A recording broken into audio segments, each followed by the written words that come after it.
Do you struggle with managing your stress and often feel overwhelmed when you've got too much on your plate?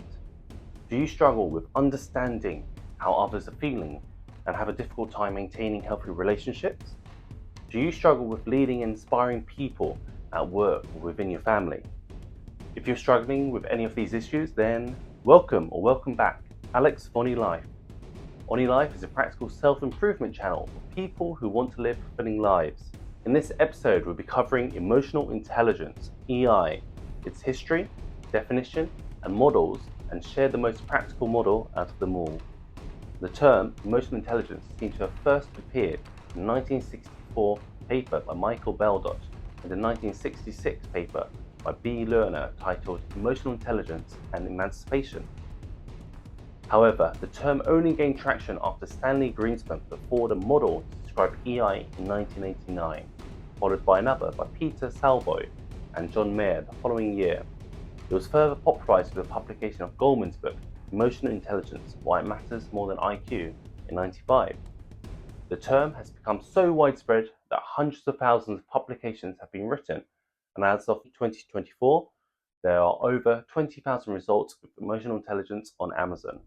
With so many variations of emotional intelligence, there are different definitions for the term.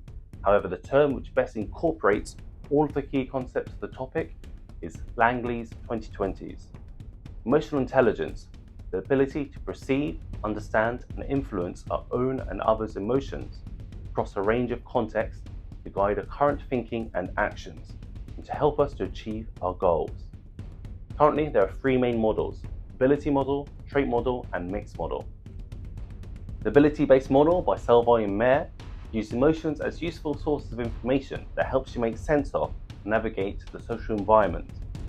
The model claims that EI includes four types of abilities. Firstly, perceiving emotions, the ability to detect and decipher emotions in faces, pictures, voices, and cultural artifacts, including the ability to identify one's own emotions.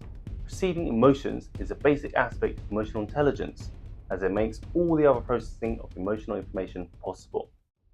2. Using emotions, the ability to harness emotions to facilitate various cognitive activities, such as thinking and problem solving. The emotionally intelligent person can capitalize fully upon his or her changing moods to best fit the task at hand. 3. Understanding emotions, the ability to comprehend emotional language and to appreciate the complicated relationship among emotions. For example, understanding emotions encompasses the ability to be sensitive to slight variations between emotions and the ability to recognize and describe how emotions evolve. Lastly, number 4, managing emotions, the ability to regulate emotions in both ourselves and in others. The emotionally intelligent person can harness emotions, even negative ones, and manage them to achieve intended goals. The ability EI model has been criticized for lacking faith and predictive validity in the workplace. However, in terms of constructive validity, ability EI tests have a great advantage over self-report scales of EI because they compare individual maximal performance to standard performance scales and do not rely on individuals' endorsements of descriptive statements about themselves. Trait model. Constantine V. Petrudice proposed a constellation of emotional self-perceptions located at lower levels of personality. Therefore, trait EI refers to an individual's self-perception of their emotional abilities. There are currently 15 measured personality traits: trait empathy, emotional perception, emotional expression, relationship, emotional management, assertiveness, social awareness, self-esteem, trait optimism, happiness, emotional regulation, impulse control, stress management, adaptability, and self-motivation. The mixed model.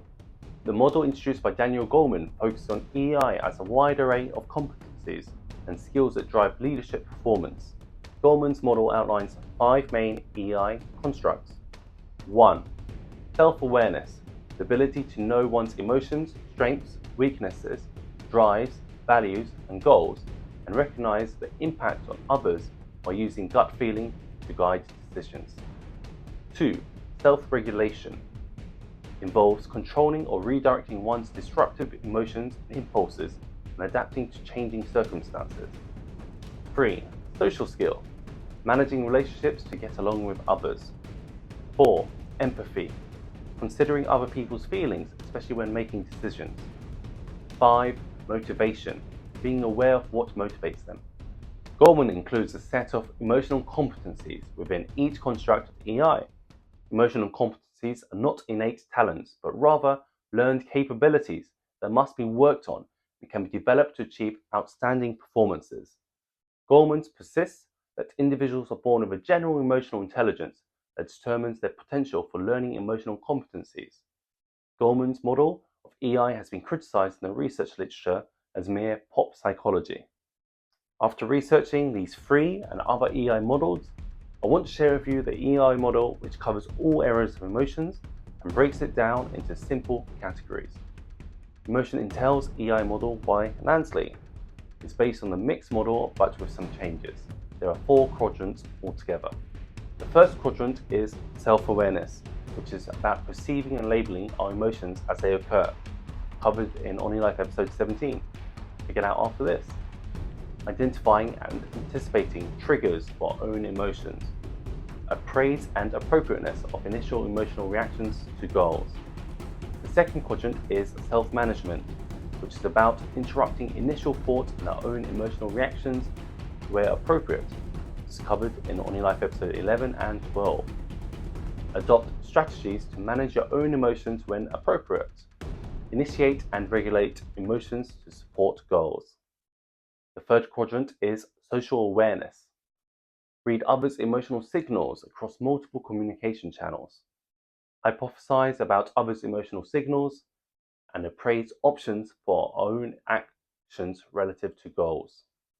The fourth quadrant is social interaction. Engaging others appropriately to goals and interacting appropriately to analyze and understand others. Influence others towards goals. As you can see, this model provides more specific knowledge and skills areas to help you raise your emotional intelligence. Therefore, it's the most practical, applicable EI model out there. I also plan to cover different topics which can fill in the remaining areas of this EI model. Let me know in the comments section which EI model you resonate most with, and if you have any other questions.